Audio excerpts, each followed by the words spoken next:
Bonjour, chers invités, bonjour à tous qui se joignent à nous. Je vous souhaite la bienvenue à notre deuxième série de webinaires du symposium sur la prière et avec sœur Catherine Aubin. Je crois que la semaine dernière, vous avez eu la première partie de ce webinaire et on poursuit sur Marie, les saints et les Écritures. Je vous souhaite la bienvenue, sœur Catherine. Bienvenue également à Monseigneur Guy Desrochers, président de notre comité ad hoc qui a été mis sur pied par la Conférence des évêques catholiques du Canada pour le jubilé 2025. Et on est également accompagné de Margaret Shee Lawrence, qui est directrice pour l'Office de l'évangélisation et de la catéchèse. Donc, bienvenue à tous. Merci d'être avec nous aujourd'hui. Euh, je vais afficher une présentation PowerPoint pour aller passer à travers et pour pouvoir faire une petite prière entre nous et ensuite vous présenter Sœur Catherine. Aujourd'hui, prier avec les saints et Saint Dominique particulièrement. On va voir tantôt le livre sur lequel se base Sœur Catherine pour faire cet enseignement aujourd'hui. Le 22 octobre, ce sera la prière de Jésus, priée avec les psaumes, et le 29 octobre, ce sera une lecture divine. Ça, c'est notre programme, notre beau programme. Peut-être j'aimerais passer la parole à Monseigneur Desrochers pour qu'on puisse entrer en prière avant de vous présenter également Sœur Catherine. Voilà. Merci Monseigneur Pascal. Desrochers. Merci Pascal. Merci et bienvenue spéciale à Sœur Catherine.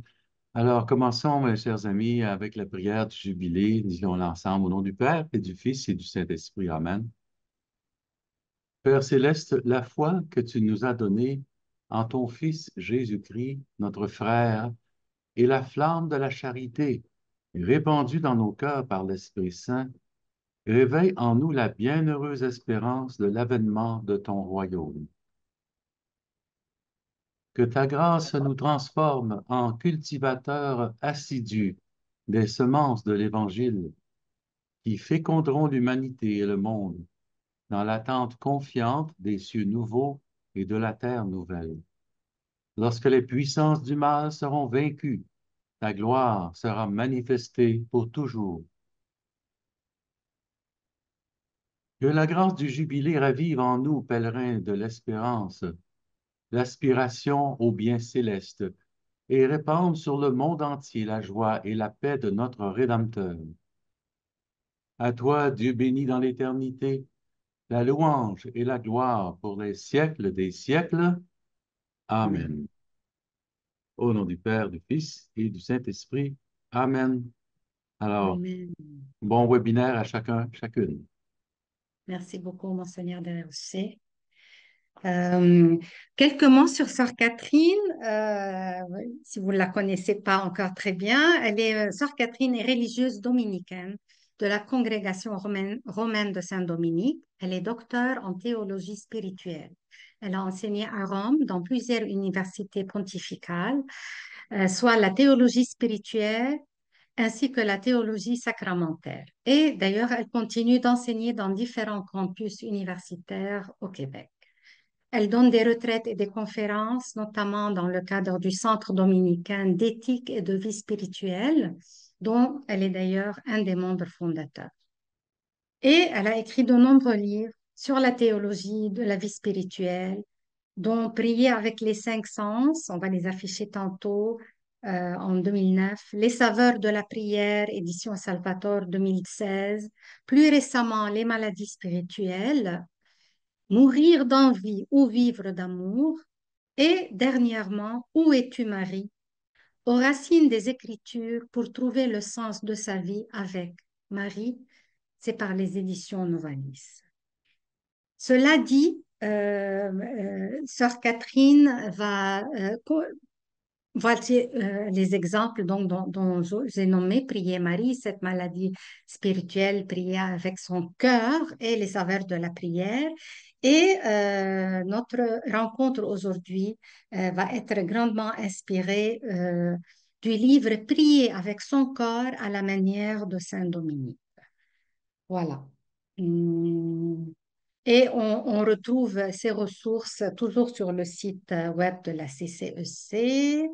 Voilà.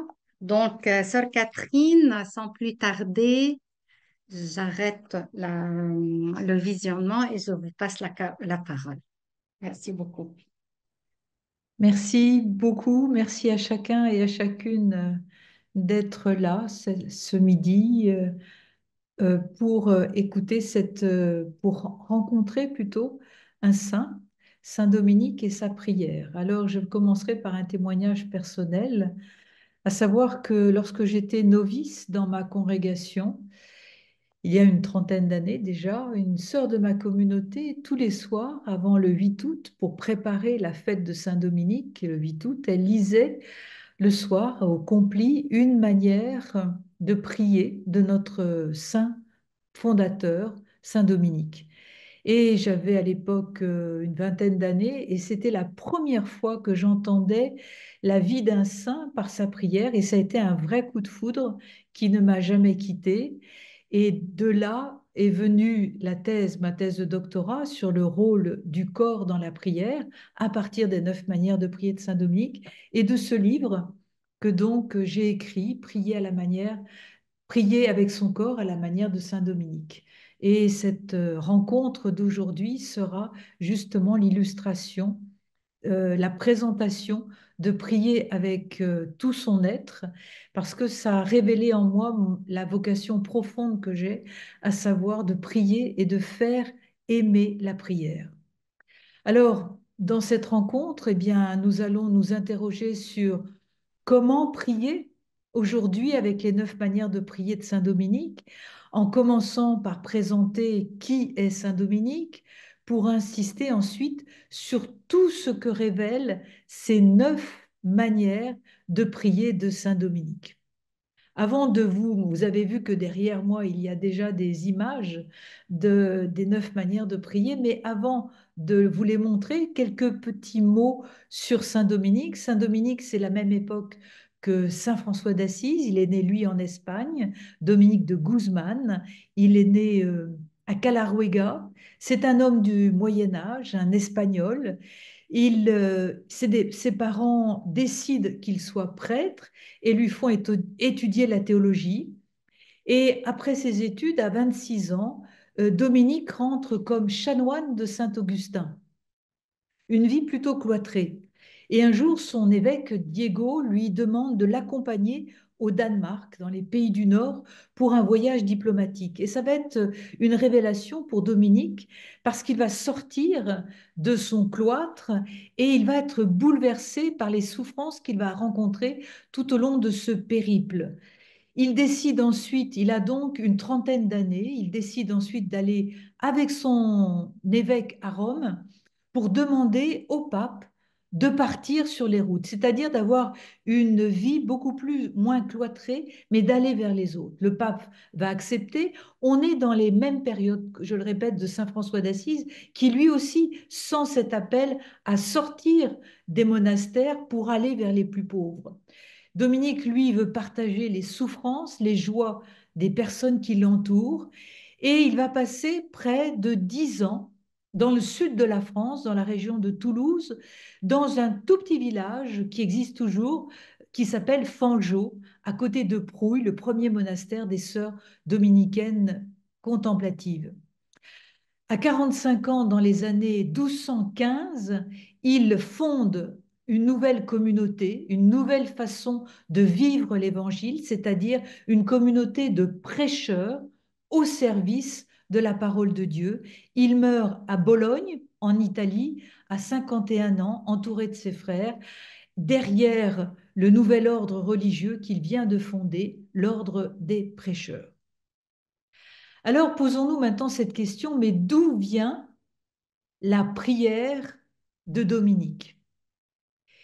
La prière de Dominique, pour moi, elle vient de ces quelques 10 années qu'il passe dans le sud de la France, à Fangeau. La maison où il a vécu existe toujours. Alors bien sûr, elle a brûlé, elle a été reconstruite, mais non, il y a une chose qui existe toujours, c'est un bout de la cheminée. La cheminée date de l'époque de Dominique et déjà, c'est un symbole qui parle de lui-même. Symbole de quoi? Du feu. Du feu qui renvoie bien sûr à une expérience que Dieu et que Dominique a vécu à sa manière, le buisson ardent de Moïse. Le buisson qui brûle sans se consumer par lequel Dieu va se révéler à Moïse. Et on dit d'ailleurs dans les 9 manières de prier de Saint Dominique qu'on aurait cru en voyant Dominique voir un prophète et qu'il ressemblait à Moïse. Donc Dominique va vivre à Fangeau pendant 7, 8 ans et c'est pour lui une époque d'échec, de rejet, de doute, voire même d'exclusion. Et les nuits de Dominique vont se remplir de prières, de cris vers Dieu. Il va faire une expérience à la fois de feu, de souffrance, de douleur, au milieu de ces années de désert. Une expérience de la présence de Dieu dans un feu qui ne va pas le détruire, mais l'envahir. Et dans cette obscurité, le Seigneur va se révéler à lui comme miséricorde. Miséricorde qui en hébreu veut dire resed. Miséricorde qui est traduit en hébreu par resed, qui signifie utérus, entraille. C'est-à-dire que notre Dieu miséricorde est un Dieu qui ressent la douleur de son enfant comme une mère ressent la détresse de son petit dans ses entrailles. Dominique, à force de pleurer, de crier, rejoint le cri même de Dieu pour les hommes. La soif de Dieu pour les hommes et les femmes est devenue pour Dominique sa propre soif. Et à son tour, lui aussi va devenir celui qui crie et qui prie jour et nuit pour ceux qui sont loin de la miséricorde. Dominique a accueilli au sens le plus fort la présence de Dieu en lui et son fameux cri qui nous est revenu, c'est ma miséricorde. Que vont devenir les pécheurs? Il y a dans ce cri de Dominique la rencontre de deux appels, de deux réponses, de deux cœurs. La rencontre du cœur de Dieu et de celui de Dominique. Et c'est de là que va jaillir la prière de feu et de lumière de Dominique. Une lumière intérieure qui se voit sur son visage, puisque tous les témoins disent qu'il avait le visage gai, il souriait toujours. J'ajoute que autant pour Saint François, on a beaucoup, beaucoup de fioretti, de témoins, de témoignages, pour Dominique, on a très peu de vie de Saint Dominique, et ces vies de Saint Dominique viennent après. C'est très important parce qu'on a peu de biographie de Saint Dominique.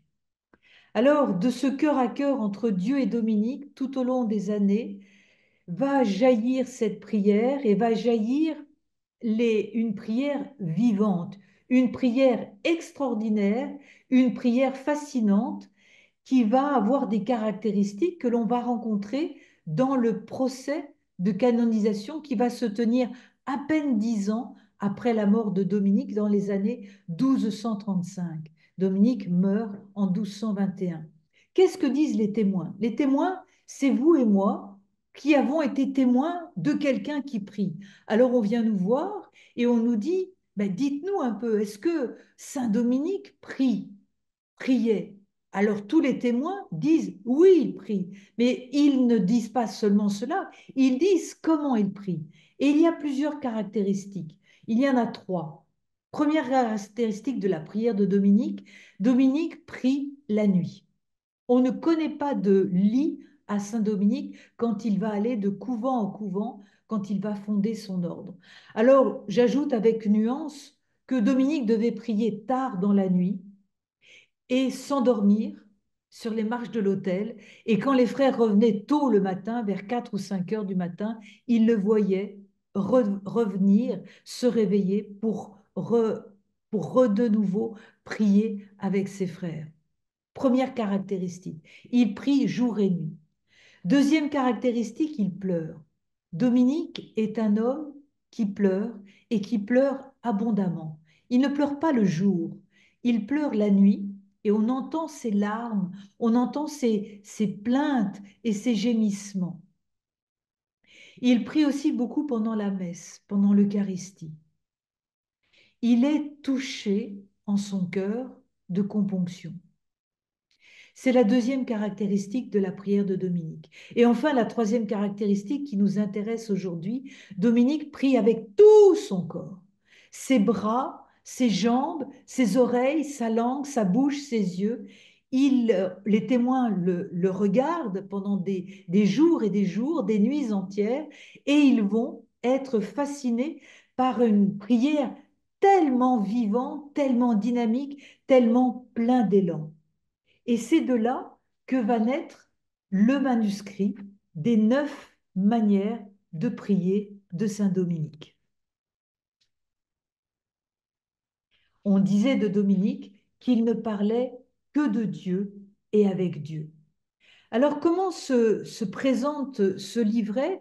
C'est un livret qui, pendant l'époque de Dominique, pendant le siècle qui a suivi Saint Dominique, la mort de Dominique, ce livret s'est répandu partout. Le voici, je vous le montre. Donc, il y a les images et à côté des images, le texte en latin, que bien sûr j'ai traduit du latin. Et c'est à partir de ce texte que nous allons pouvoir découvrir non seulement ce que signifie le corps, mais qu'est-ce qu'il vit en dehors et qu'est-ce que cela nous fait, nous, comment ça nous rejoint aujourd'hui dans notre prière. Alors ce document, il est unique, unique dans toute l'histoire de la spiritualité.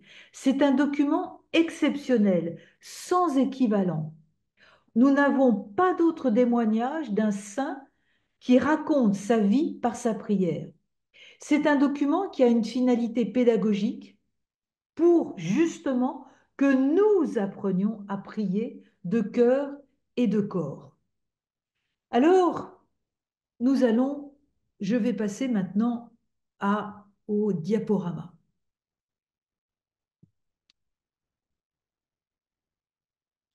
Voici les 9 manières de prier de Saint Dominique.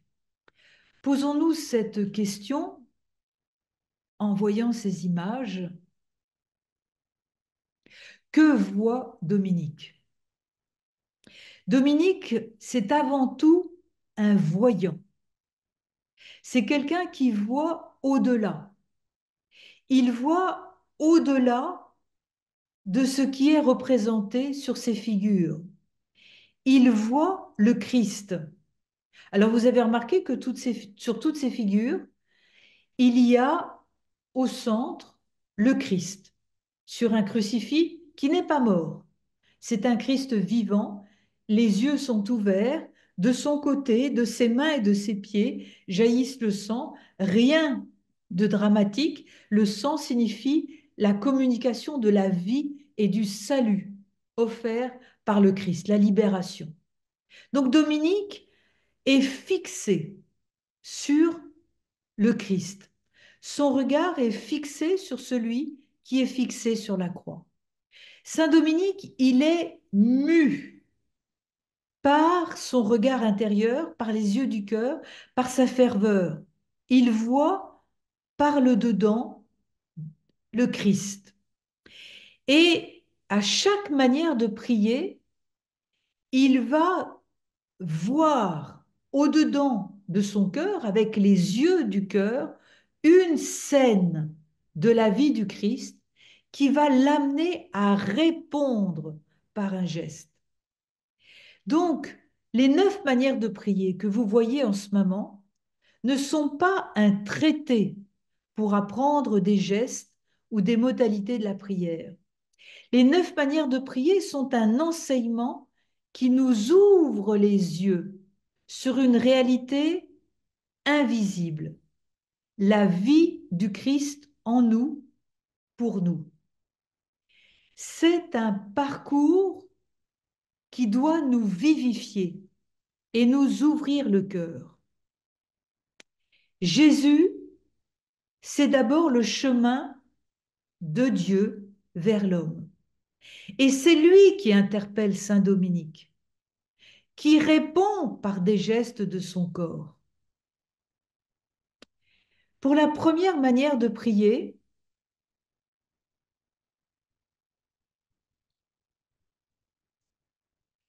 la voici. Jésus, Dominique voit Jésus qui incline son cou sur la croix et remet l'esprit. Pour la seconde manière, Dominique voit Jésus qui pleure sur Jérusalem. Pour la troisième manière, Dominique voit Jésus qui reçoit les coups pendant sa passion. Et pour la quatrième manière, il voit Jésus qui prie au jardin des Oliviers et qui s'agenouille et se relève. À chaque fois, Saint Dominique répond par une posture différente. Il commence par s'incliner, puis il se prosterne entièrement, puis il continue en s'agenouillant et en se relevant. 4 postures qui nous indiquent 4 attitudes spirituelles. La première, c'est l'humilité du cœur. La deuxième, c'est la componction du cœur. La troisième, c'est la souplesse intérieure, l'obéissance. Et enfin, la quatrième, la confiance. Une première étape qui peut se résumer ainsi, l'étape de l'accueil.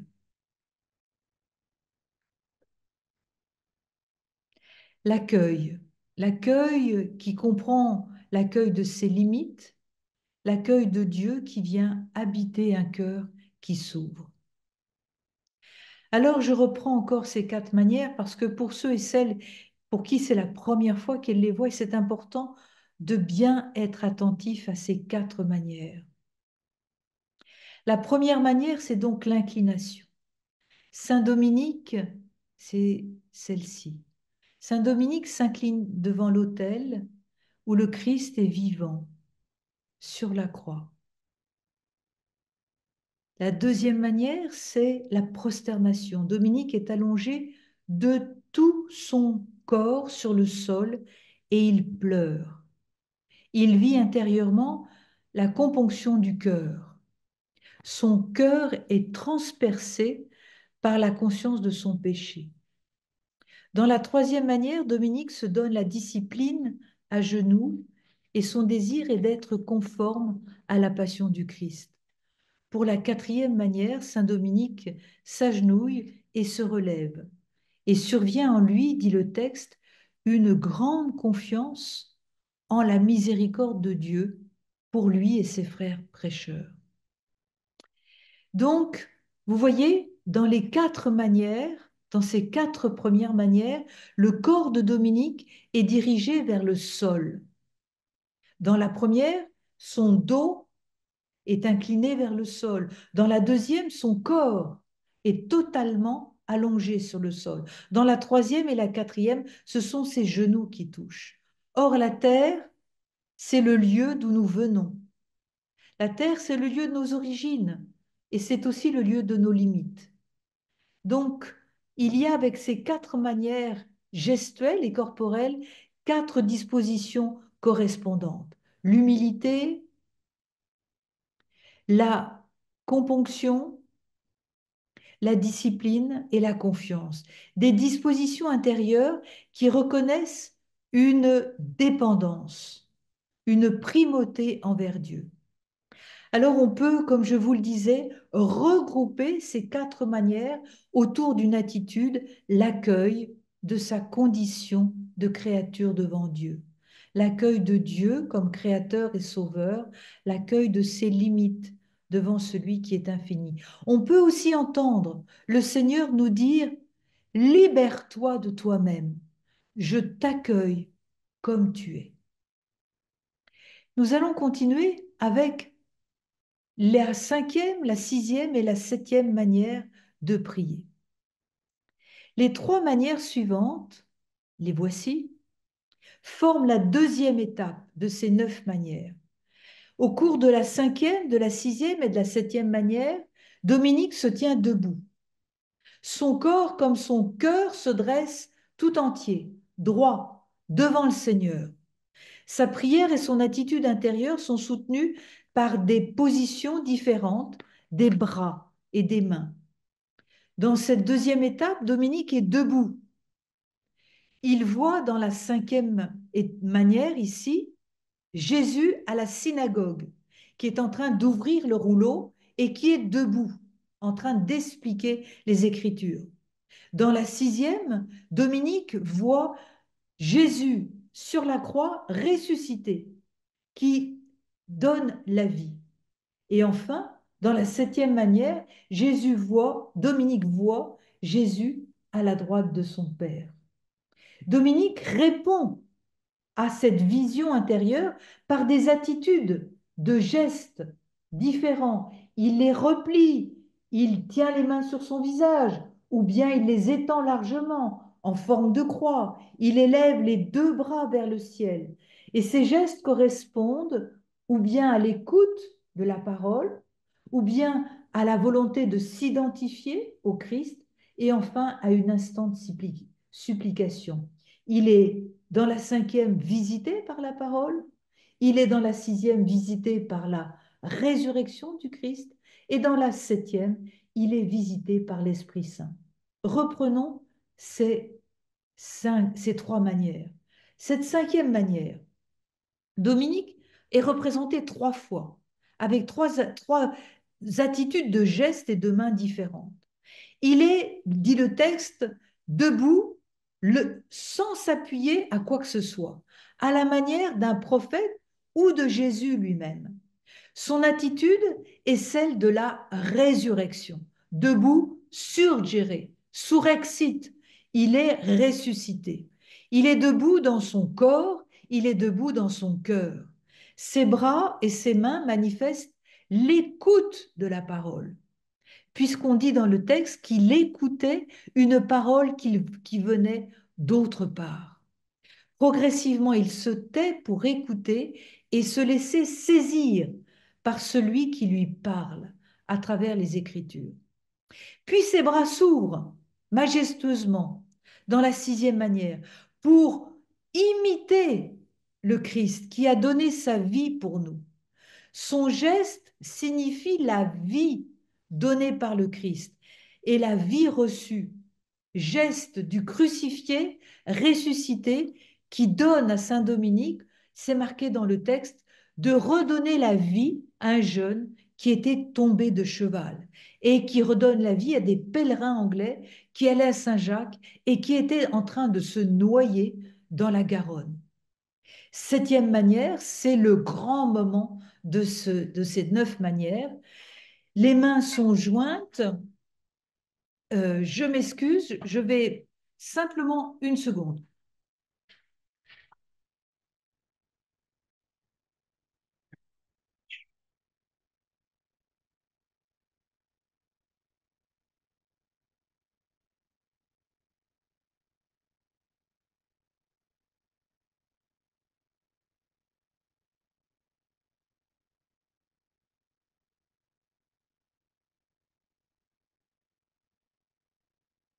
C'est le problème du direct, je vous prie de m'excuser. Nous en sommes à la septième manière où Dominique les étend vers le ciel, les mains sont jointes ou largement ou légèrement ouvertes en forme de coupe pour recevoir quelque chose du ciel. Donc on a un Dominique qui nous montre ce qu'est la prière. Son corps dit la prière. L'attention de tout son être montre son désir d'être avec celui qui est au ciel et qui est avec nous chaque jour. Son corps, dit le texte qui accompagne cette septième manière, est comme une flèche, c'est-à-dire qu'il y a une espèce d'élan vers le ciel et sa prière jaillit comme une flèche. Il connaît, Dominique, celui à qui il s'adresse et il sait que sa prière sera exaucée car elle correspond à celle du Christ, la promesse de nous envoyer l'Esprit Saint. Donc, trois attitudes debout, trois attitudes intérieures de présence pour une rencontre et une visitation. Dans la cinquième manière, Saint Dominique se laisse visiter par la parole. Dans la sixième, c'est la puissance de la résurrection qui est à l'œuvre à lui. Et dans la septième, l'image donne à voir la manifestation de la visite de l'Esprit Saint. Trois attitudes corporelles à la fois spécifiques, à la fois aussi exceptionnelles, et qui nous enseignent un aspect original de ce parcours, qui est un parcours de vie spirituelle et qui est un parcours de vie mystique. Qu'est-ce que cela nous révèle? La manifestation de l'œuvre de Dieu dans un être humain. Quand celui-ci est visité par la parole, par la puissance du ressuscité et par l'Esprit Saint. Ces trois manières sont le cœur des 9 manières. Ces trois manières nous montrent une personne vivante, libre, en totale ouverture à Dieu et aux autres. On y voit la transformation physique et spirituelle de Saint Dominique quand il se laisse visiter par celui qu'il prie. Dominique nous invite, comme lui, à devenir prière vivante, prière manifestée, prière visible. Son corps est devenu prière, et par là même il désigne celui qu'il prie. Un Dieu vivant. Dis-moi comment tu pries, et je te dirai qui est ton Dieu. Un Dieu vivant qui agit, qui transforme et qui fait mouvoir celui et celle en qui il demeure. Dis-moi comment tu pries, je te dirai qui est ton Dieu. C'est une des révélations de ces 9 manières. Nous sommes mis en présence de Dieu et peut-être même en présence du corps de Dieu. Et je reprends les réflexions d'un théologien, Adolphe Guéchet, qui parle d'un Dieu capax hominis, un Dieu capable de l'homme, c'est-à-dire d'un Dieu qui redonne et reçoit. Or, c'est bien ce dont il s'agit dans ces trois manières. Nous sommes devant une transcendance qui connaît ce qu'il y a dans le cœur de l'homme. Le crucifix dans chaque cellule dans laquelle nous sommes invités à entrer, dans chaque cellule de Saint-Dominique, nous fait entrer dans la compréhension de Dieu, c'est-à-dire un Dieu qui a pris corps. Or, la venue du Verbe en notre corps nous donne de rencontrer Dieu dans notre corps. Nous sommes le corps du Christ. Nos corps sont les membres du Christ. Et saint Paul ajoute, le Christ sera exalté dans mon corps. Ou pour le dire autrement, le corps du Christ s'identifie à celui de tous, femmes et hommes. Trois positions debout, trois attitudes intérieures de présence. Saint Dominique est présent à celui qui est présent en lui. Saint Dominique est attentif, éveillé, concentré, recueilli, élancé. C'est le moment de la rencontre. La rencontre avec Dieu, avec le Christ dans l'esprit, dans un dialogue face à face, debout. Trois manières autour d'une seule attitude, la rencontre. La rencontre avec l'ami, redressé face à face pour un dialogue d'amitié, face à face pour être enraciné dans son unicité.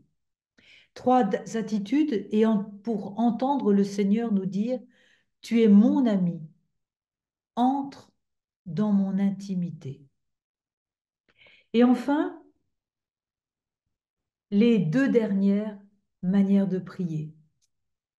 La huitième manière de prier représente Dominique dans un dialogue paisible et réaliste avec le Seigneur, en réponse au Christ qui prenait le temps de s'asseoir, de rentrer dans une relation de grande proximité avec ceux qui l'écoutent. Après s'être recueilli pour se tenir devant Dieu, Saint Dominique, dit le texte, s'asseyait paisible et ouvrait un livre. On sait que quand il s'agit du livre, c'est le livre des Écritures, c'est la Bible. Tour à tour, dit le texte, il discute, il sourit, il pleure, il se lève et s'incline devant le livre. Sa réponse est mue, non par une connaissance intellectuelle, mais par une rencontre d'amour qui a touché son cœur au sens biblique. Comme dans le livre d'Osée, il m'a séduit et il a séduit mon cœur. Il vient parler à mon cœur, c'est pourquoi il m'emmène à l'écart. La neuvième manière est une extension de la huitième. Il ne s'agit pas d'une manière de prier, mais plutôt de la continuité d'un dynamisme intérieur qui entraîne Saint Dominique et à sa suite chacun de nous et ses frères sur les chemins. La marche du fondateur, bien évidemment, tire son origine des nombreuses fois où Jésus parcourt de la Galilée et la Judée. Le Christ a cheminé avec les disciples pour prêcher le royaume, ou comme un pasteur, il a marché en avant pour les guider, ou il les a accompagnés sur la route à Emmaüs pour manifester sa présence. Dans cette troisième manière, dans cette troisième étape, pardon, Saint Dominique est assis puis en marche et donc il voit, je le répète, Jésus assis à la table des publicains et il voit le Christ qui parcourt les villes et villages pour enseigner la nouvelle. Et donc, cette manière, cette étape nous fait entrer dans un mouvement qui part du cœur pour aller vers les autres. Un mouvement qui nous entraîne dans la dynamique de la fécondité. Jésus dit dans l'Évangile, en Saint Jean, « Celui qui demeure en moi et moi en lui, celui-là porte beaucoup de fruits. » Le secret de ces 9 manières de prier, c'est de nous dire que c'est du cœur que viennent nos attitudes extérieures. Et nos attitudes extérieures informent notre cœur pour que de nouveau notre cœur aille vers l'extérieur. Ces 2 dernières manières de prier sont ordonnées autour d'un mot, le don. Le don de Dieu dans sa parole. Un don de Dieu qui entraîne à donner et à se donner.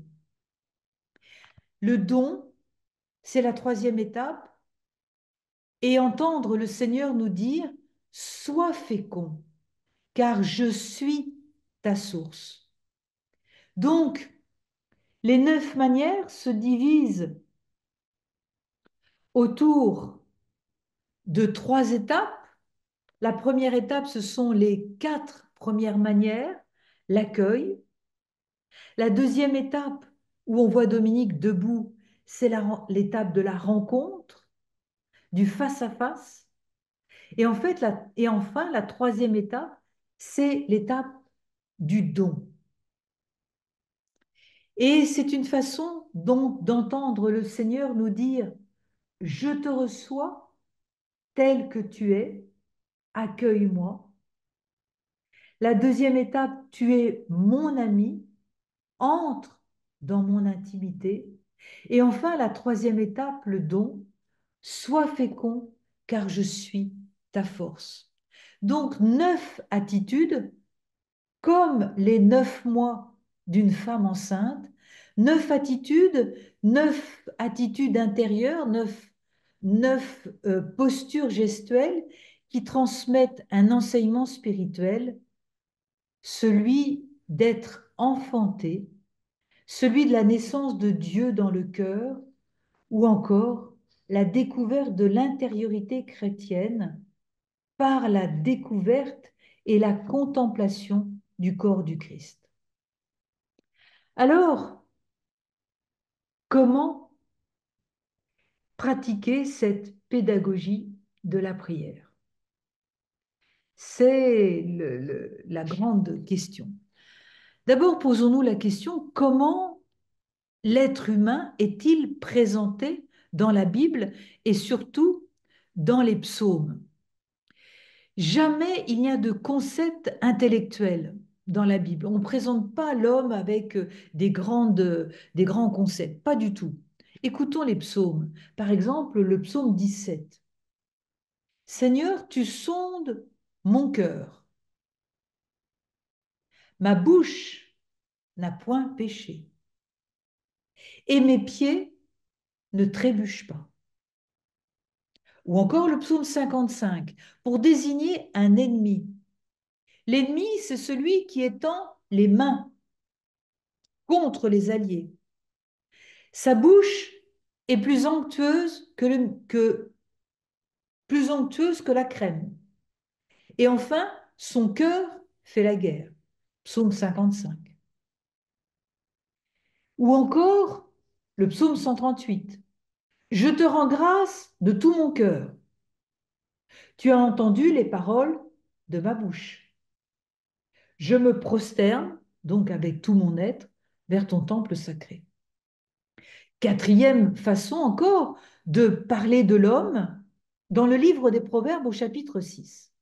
Et là, c'est extraordinaire parce que on est encore beaucoup dans le cœur de ce qu'est la structure de chacun de nous. Il y a 6 choses que le Seigneur déteste. Écoutez bien. Des yeux hautains, une langue menteuse, des mains qui répandent le sang. Or, pour bien nous faire comprendre, parce qu'on est un peu bouché parfois, celui qui a écrit les proverbes va répéter des yeux hautains, une langue menteuse, des mains, et il continue, un cœur qui médite le mensonge, des pieds empressés à courir au mal, et un faux témoin qui parle, qui ment. 3 choses.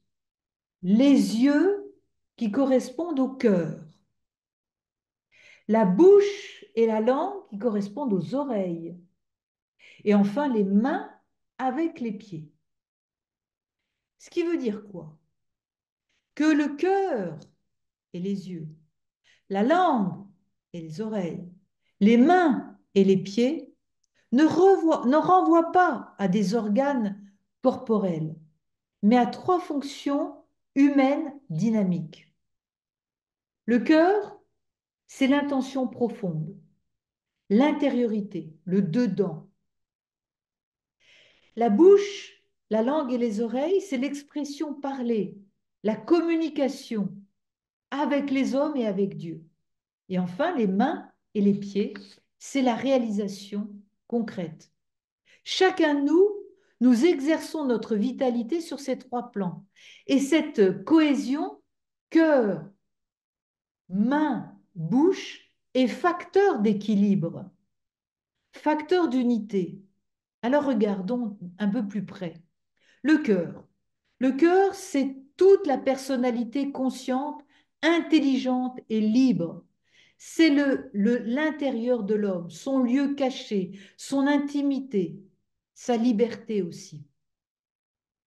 Le cœur humain, c'est une réalité cachée et invisible.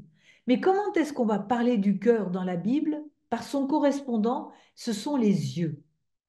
Les yeux vont révéler l'intention de l'homme. L'œil reflète la vie intérieure. C'est pourquoi on attribue souvent aux yeux les intentions profondes du cœur. Psaume 123. Vers toi, Seigneur, j'ai les yeux levés. qui te tient au ciel. Ce qui veut dire, c'est pas les yeux seulement, mais c'est le cœur tout entier qui est ouvert à la présence de Dieu. Alors après, il y a la langue et les oreilles. La langue. La langue, c'est une structure dynamique essentielle. C'est un moyen d'expression privilégié. La preuve, on est là ce soir, c'est la fonction du langage. Nous avons besoin de la bouche et des lèvres pour communiquer, mais nous avons aussi besoin des oreilles pour écouter.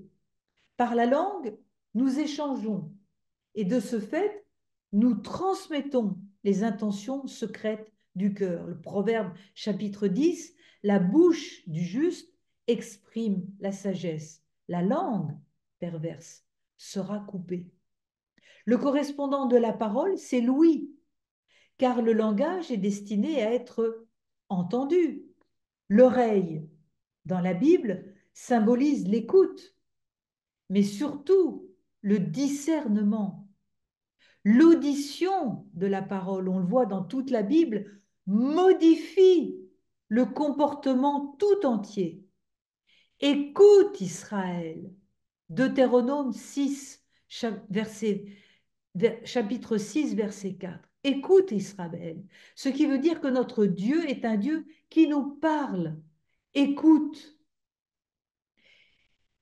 L'oreille et la bouche sont ordonnées non seulement à la communication, mais beaucoup plus encore au dialogue avec le Seigneur. Et puis viennent les mains et les pieds. Les mains, c'est le moyen le plus expressif pour parler. Si vous allez un jour en Italie, vous verrez, on ne peut pas parler sans les mains. C'est pas possible. Mettez les mains derrière le dos d'une Italienne ou d'un Italien, il ne pourra pas parler. Dans la Bible, les mains, ça revient 1500 fois. C'est le membre du corps le plus mentionné dans la Bible. C'est une partie du corps qui empoigne, qui prend, qui est aussi puissant, fort et qui va exprimer le pouvoir dans le domaine spirituel et physique.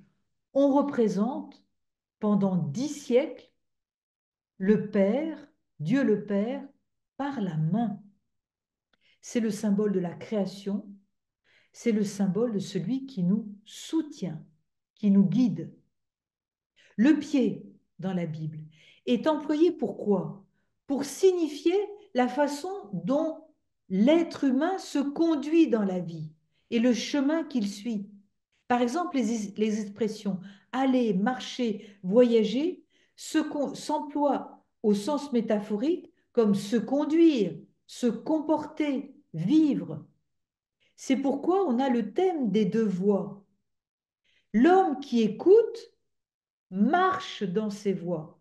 Comme dit le Deutéronome au chapitre 30, vois, je te propose aujourd'hui vie et bonheur. Si tu écoutes ce que te dit le Seigneur, si tu l'aimes, si tu marches dans ses voies, tu vivras, tu te multiplieras. Deutéronome chapitre 30, verset 15. Donc les pieds sont les instruments qui permettent à l'homme et à la femme de marcher. Marcher, qui veut dire être debout, qui veut dire vivre, qui veut dire être ressuscité, et donc d'agir et de mettre en pratique les commandements du Seigneur. Alors, essayons d'entrer dans la première manière de prier de Saint Dominique. Je refais le partage, partager, c'est ici.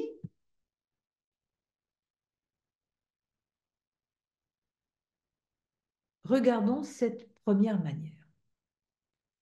Dominique s'incline dans un lieu, dans une cellule. Chaque cellule des 9 manières de prier comporte 3 côtés. C'est une banalité de le dire, mais ce qui veut dire que le 4e côté est ouvert sur nous et que nous sommes invités à entrer dans le secret de la prière de Dominique. Derrière Saint Dominique, vous voyez une porte sombre, ouverte. C'est de là que vient Dominique.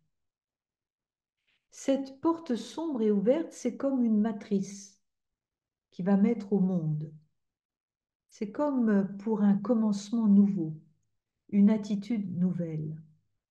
Au-dessus de la croix, regardez, un espace ouvert, un bout de ciel. Entre les deux, Saint Dominique, qui s'incline, habillé de noir et de blanc, plus de noir que de blanc. L'auréole qui enveloppe sa tête est orange, comme le toit au-dessus de lui. Sa tête va vers la lumière, l'infini, l'éternité. Il décide en s'inclinant de recevoir la lumière et de s'en laisser envelopper. Pour cela, il s'incline. Il se penche et il montre le lieu d'où il vient. D'où viens-tu, Saint Dominique? La réponse est dans ce lieu obscur, un espace sombre qui renvoie à nos propres obscurités, nos aveuglements, nos doutes, nos jugements, nos hontes, nos accusations, nos peurs. Lieu intérieur qui sur cette image est ouvert et d'où vient Dominique. Lieu intérieur que Dominique a franchi. Il a traversé cet abîme et cette honte. C'est une façon de nous indiquer un chemin vers nos divisions intérieures. Celui-ci peut se réaliser dans la mesure où j'accueille mes divisions, où je rentre en communion avec tout ce que j'ai rejeté, refoulé, évacué. Un peu, je vais vous donner l'exemple dans la vie courante. Dans la vie courante, dans la vie autour de nous, le meilleur vin vient des fruits fermentés. Les meilleurs champignons viennent du fumier. La gangrène vient de la pénicilline vient de la gangrène. Ou encore, les plus beaux nénuphars viennent du marécage. Ce qui veut dire que de nos obscurités vont jaillir les meilleures choses. C'est important de descendre dans cette terre et de ne pas en avoir peur, comme Adam lorsque Dieu lui a dit, mais où es-tu? J'ai eu peur, je me suis caché. Eh bien là, c'est la réponse inverse. Dominique n'a pas peur et présente ses divisions intérieures. La grande tentation pour chacun de nous, c'est de refuser la communion avec notre vulnérabilité. Ou encore, les psychanalystes nous disent, ce n'est pas en regardant la lumière qu'on devient lumineux, mais en plongeant dans notre obscurité. C'est-à-dire que peut-être il y en a parmi vous qui ont écrit des icônes. Les icônes, pour faire jaillir le visage du Christ ou de Marie, la première étape de l'icône, c'est de la peindre en noir. Et ensuite, petit à petit, les couches arrivent à celles de la lumière, du jaune, etc. Eh bien, c'est le même principe ici. Tous les psychologues et tous les maîtres spirituels diront que toute maladie du cœur et du corps implique quasiment à chaque fois un certain rejet, un dédain de la réalité de notre incarnation. La base de l'humilité, et c'est ce que tu es en train de vivre, Dominique, c'est d'accepter le réel et de se souvenir constamment de cette question, d'où je viens. Dans le texte qui accompagne cette première manière, Dominique est décrit comme s'inclinant. Et donc, je le répète, son geste est une réponse est une réponse au Christ dans une attitude, dans son humilité. Alors, quelle est la scène évangélique que Dominique est en train de regarder avec les yeux du cœur? Eh bien, c'est ce morceau de ciel, bien sûr en étudiant aussi le texte, qui va nous dire la réponse. Dominique voit Jésus lors de son baptême. Jésus est baptisé dans le Jourdain, c'est-à-dire à l'époque le lieu le plus bas de la région. 200 mètres au-dessous du niveau de la mer. Jésus ne pouvait pas descendre plus bas. Le texte de Matthieu, de Marc ou de Luc nous disent que quand Jésus est descendu, les cieux se sont ouverts. Et cet acte corporel d'humilité va transformer l'abaissement en théophanie. Et ce coin du ciel juste au-dessus de la croix peut être interprété à la lumière de ce passage. Lorsque Dominique s'incline, voilà ce que dit le texte. Notre Saint-Père Dominique, le corps bien droit, inclinait la tête et les reins vers le Christ. Le mot latin qui est employé pour incliner la tête est le même que dans l'évangile de Jean, lorsque Jésus sur la croix incline la tête et remet l'esprit. Sa tête inclinée, penchée comme celle du Christ, exprime quoi? Une remise complète de sa vie. Sa tête inclinée, son cou incliné, exprime l'accord de volonté avec le Christ. Ce geste d'inclination du cou est tellement important que les pères grecs en ont fait un concept, le concept qui s'appelle la sunnésis. La sunnésis, c'est un concept qui indique l'accord de volonté entre le Fils et le Père.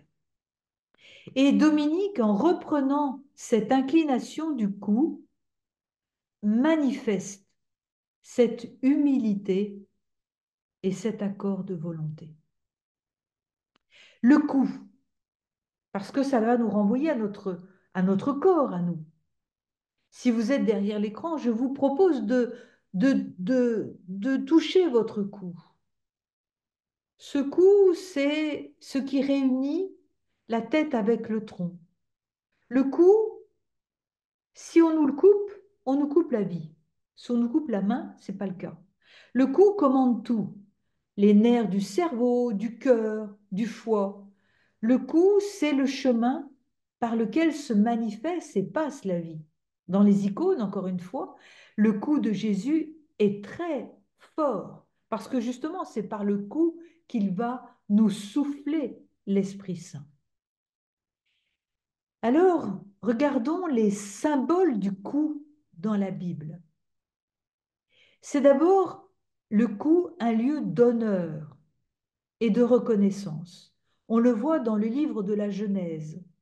Pharaon met au cou de Joseph une couronne d'or. Voilà, et pour lui dire, tu es maintenant celui qui va diriger le pays. Vois, je t'établis sur tout le pays d'Égypte. Et il mit à la main de Joseph un anneau et lui passa au cou le collier d'or. Première signification, le cou, c'est un lieu d'honneur et de reconnaissance.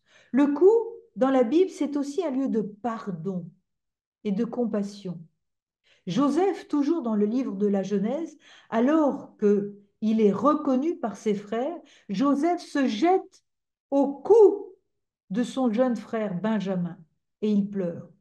Genèse chapitre 45. De même dans la parabole du père de l'enfant prodigue, lorsque le père voit son fils revenir, il se jette au cou de son fils et l'embrassa tendrement. Luc chapitre 15, verset 20. Et enfin, le cou, c'est le lieu des tensions, c'est le lieu des nœuds. Des dizaines de citations évoquent l'endurcissement du cœur en le rapprochant du cou. J'ai vu mon peuple, dit le Seigneur à Moïse, il a la nuque raide, c'est-à-dire le cou raide. Dans le livre de Baruch, si vous n'écoutez pas ma voix, si vous êtes raide de votre nuque, vous êtes un peuple à la nuque raide. Donc la raideur du cou c'est le refus d'écouter.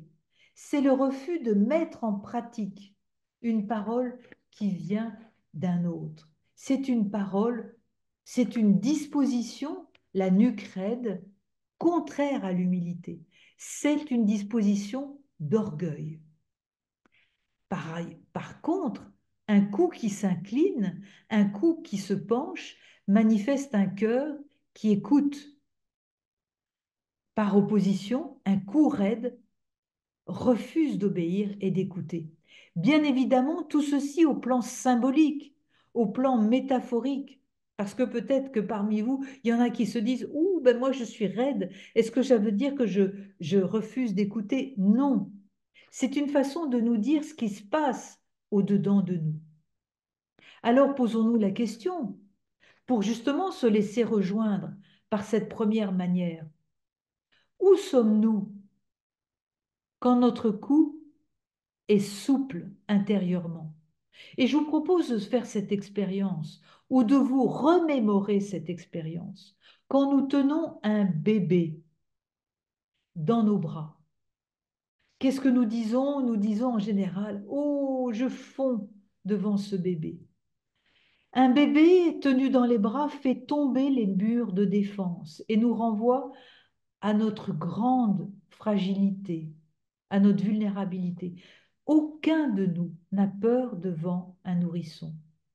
Et sans le savoir, un tout petit nous met dans la vérité de notre être, sans crainte du regard de l'autre. Bercer un enfant, c'est se pencher vers lui dans un geste de douceur. Le cou s'incline doucement pour se mettre à sa portée. Et notre cœur s'accorde avec ce que nous manifestons. Le geste traduit la disponibilité, la faculté de se mettre à la portée de l'autre, dans un geste souple et docile, sans contrainte, en accueillant la vie d'un autre. Un cou qui s'incline, c'est un cœur qui accueille la vie d'un autre et qui accueille l'autre. De même, la véritable humilité, c'est une détente intérieure qui nous fait accueillir Dieu en nous accueillant nous-mêmes en totalité dans notre condition de créature. Et je conclus. Dis-moi comment tu pries, je te dirai qui est ton Dieu. Et là, nous voyons une prière vivante, une prière pleine de dynamisme. Notre Dieu n'est pas le Dieu des morts. On ne s'adresse pas ainsi à un mort. Dis-moi comment tu pries et je te dirai qui est ton Dieu. Nous voyons à travers ces 9 manières de prier, non pas seulement Dominique, mais le Christ vivant, vivre sous nos yeux dans une personne qui le laisse agir. Ce n'est pas seulement Dominique que nous contemplons, c'est Jésus lui-même qui, par l'Esprit Saint, dynamise les mouvements de Saint Dominique, mais les nôtres aussi. Ce qui veut dire que ce document tout à fait original, cette pédagogie de la prière, nous transmet un acte essentiel. La prière a besoin de tout l'être pour s'exprimer. Comme l'amitié, comme l'amour, nous devons prier avec tout ce que nous sommes. Le corps révèle chacun de nous. Le corps, c'est le témoin de la création, c'est le témoin de l'amour. Le corps est signe, et je dirais même plus sacrement. Le corps donne à voir l'invisible. Et je vous donne un exemple.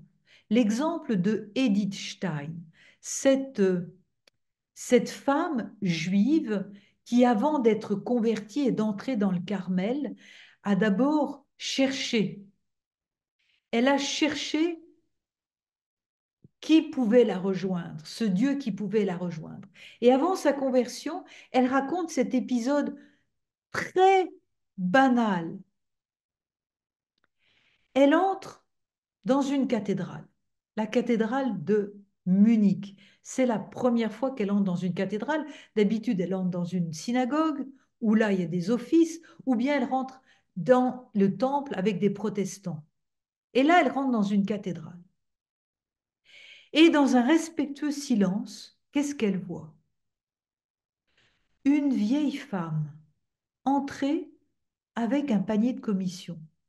Cette femme s'agenouille sur un banc pour prier.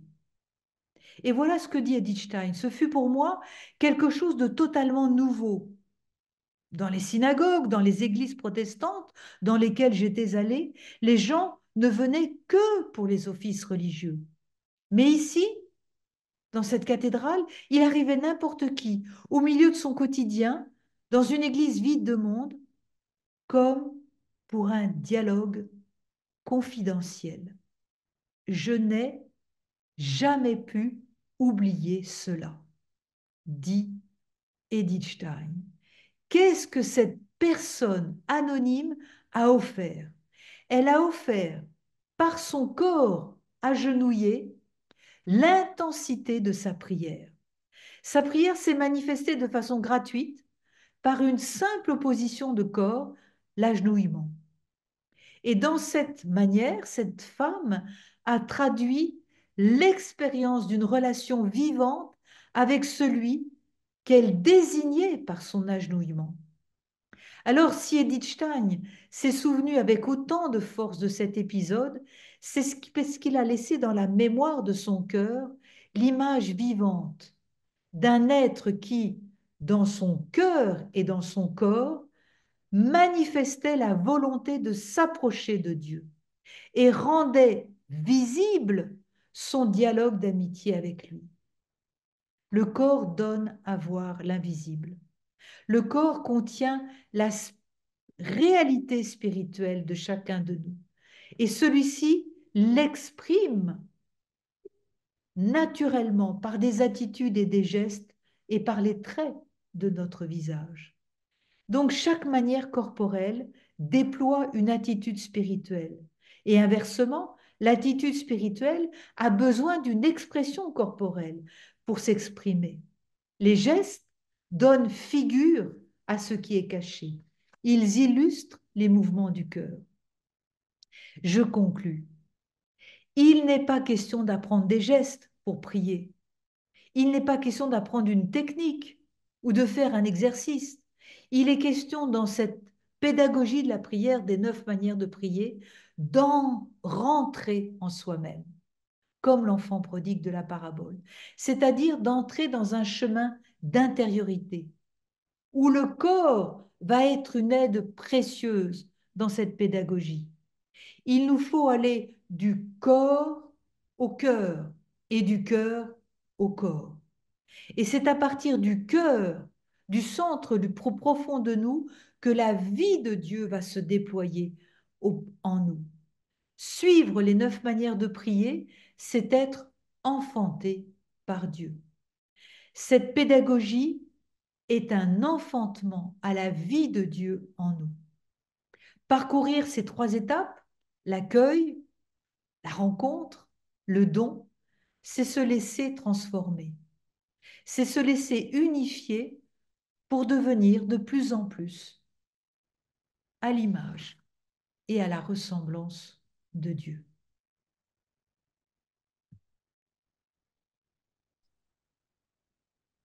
Un grand merci, Sœur Catherine.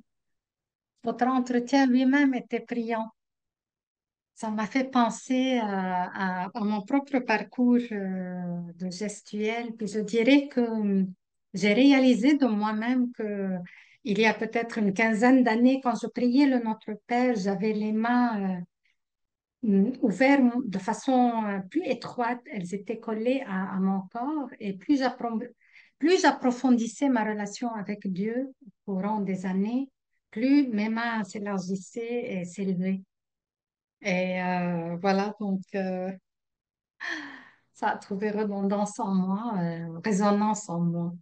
Donc nous avons une question, on va passer à la période de questions. Nous avons une question écrite là. Maintenant, on en avons deux. Et j'aimerais rappeler aux participants que vous ne pouvez pas lever la main pour Poser une poser vos question. questions à voix haute. Je vous invite plutôt à l'écrire dans l'icône questions et réponses. Donc, sentez-vous à l'aise de l'écrire. Donc, je vais lire la première question, sœur Catherine.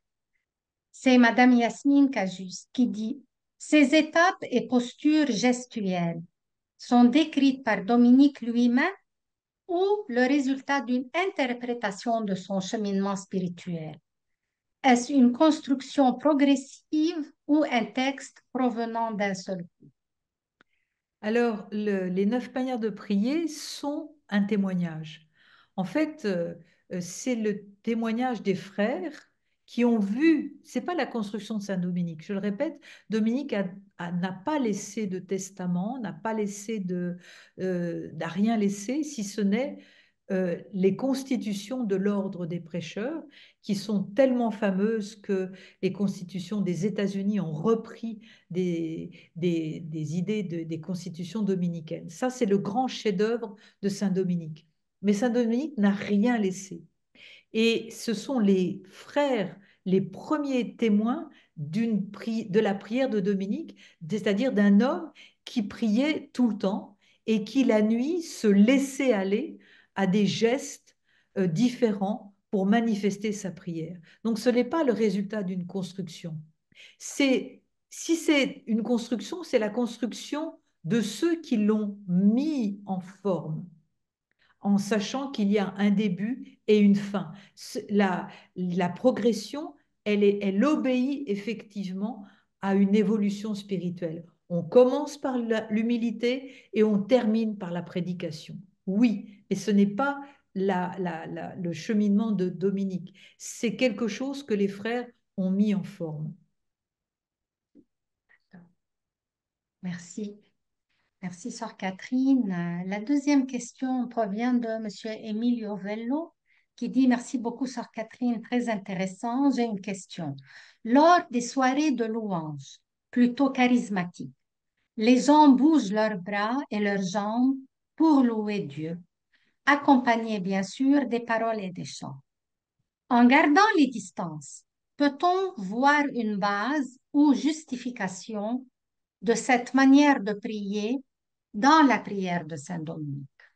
Alors, c'est ni une justification, ni quoi que ce soit. C'est que trop souvent, on a, bien évidemment, prié en levant les bras. Je trouve que ça, c'était la première représentation de l'orante dans les catacombes à Rome. Comment est-ce qu'on manifeste la prière? C'est une fresque du 1er siècle après Jésus-Christ où on voit une femme les bras en l'air. Pour vous dire que c'est... Et ça, en voyant ça, on savait que cette femme priait. Donc, la prière, qu'on lève les bras, qu'on chemine, qu'on s'assoit, etc., euh, la prière, le corps fait partie de la prière. Et aujourd'hui, on a l'impression qu'il faut être assis, fermer les yeux, rentrer. Non, c'est pas que cela la prière, c'est cela, mais ce n'est pas que cela. Et donc, prier avec les bras en l'air dans des groupes de renouveau charismatique, oui, effectivement, c'est reprendre tout cet enseignement qui n'a jamais été perdu au long des 20 siècles, mais qui s'est, au Moyen Âge, c'était évident que tout le monde priait avec des gestes. C'était tellement évident que justement, il y a très peu de témoignages. Parce que, comme vous le savez, en histoire, tout ce qui est évident n'est pas pris en compte par les témoins. Donc, et on prie à haute voix. Ça aussi, je voudrais souligner le fait que Dominique priait à haute voix, et c'est pour ça qu'on a retenu sa prière, Ma miséricorde, que vont devenir les pécheurs. Très bien. Merci beaucoup. Il y avait uniquement ces deux questions qui étaient posées. Donc, j'aimerais passer la parole à Monseigneur Desrosiers avant de conclure notre rencontre. Voilà. Merci bien. Merci, sœur Catherine. C'était très éloquent ce que vous avez dit. La première chose qui m'est venue à l'esprit, c'est au fil de tous les siècles, depuis la mort et la résurrection de Jésus, il y a toujours eu un débat entre euh, des tendances qui allaient vers uniquement sa divinité, puis d'autres uniquement vers son humanité, on pense au docétisme au tout début de l'Église. Le Christ n'en fait que paraître, hein. Il était sur la croix, mais c'est une illusion finalement. Il n'était pas vraiment sur la croix. Et puis, ce débat-là, c'est continué toujours, toujours les tensions entre insister trop sur soit la divinité, et plus souvent qu'autrement, c'est là-dessus qu'on insiste sur le Christ, moins sur son humanité. Puis je regarde aussi, aujourd'hui, c'est la fête Sainte-Thérèse d'Avila. 300 ans après Saint-Dominique, on voit que à son époque, il y avait une tendance de l'illumination. Tu sais, toutes les visions mystiques là, prennent un grand tournant dans son époque, puis il a fallu qu'elle revienne avec c'est important l'humanité du Christ. Donc, le corps est important là-dessus. Là, tu sais. On voit que c'est jamais fini. Puis encore, je regarde les dernières disons, les confrères plus âgés parmi les prêtres actuellement ont eu une théologie beaucoup axée sur la divinité du Christ et très, très peu sur son humanité. Puis ce que vous dites vient nous rappeler que le corps est important, l'humanité de Jésus est importante. Il faut la regarder pour la modeler sur nos attitudes aussi. Oui, Alors, tout à fait. puis je regarde les cultures africaines, haïtiennes ou autres, eux autres, ils ont le corps tout entier, hein, et ça jubile, ça danse pendant la célébration. Nous autres, on arrive ici, comme disait Pascal tout à l'heure, on est porté à dire, ouvrons pas trop nos mains, là.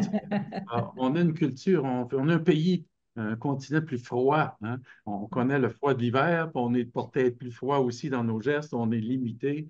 Mais c'est une invitation à s'ouvrir davantage sur, je dirais, le corps. Vous avez parlé de la bouche, les yeux surtout, hein. Les pieds, les mains, mais les yeux, c'est tellement important. Jésus dit les yeux, c'est la fenêtre de l'âme, hein. Là, ouais. Ah. En tout cas, merci, sœur Catherine, c'était très édifiant, très, très édifiant. Oui, effectivement. Merci, Monseigneur Desrosiers. Merci. Euh, Ça vous va, sœur Catherine? Vous voulez Oui, tout à rajouter un fait. dernier mot? Ça va? Oui. OK.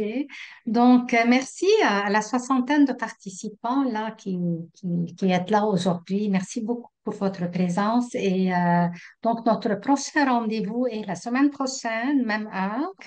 Voilà. Et je crois bien que c'est tout. On est,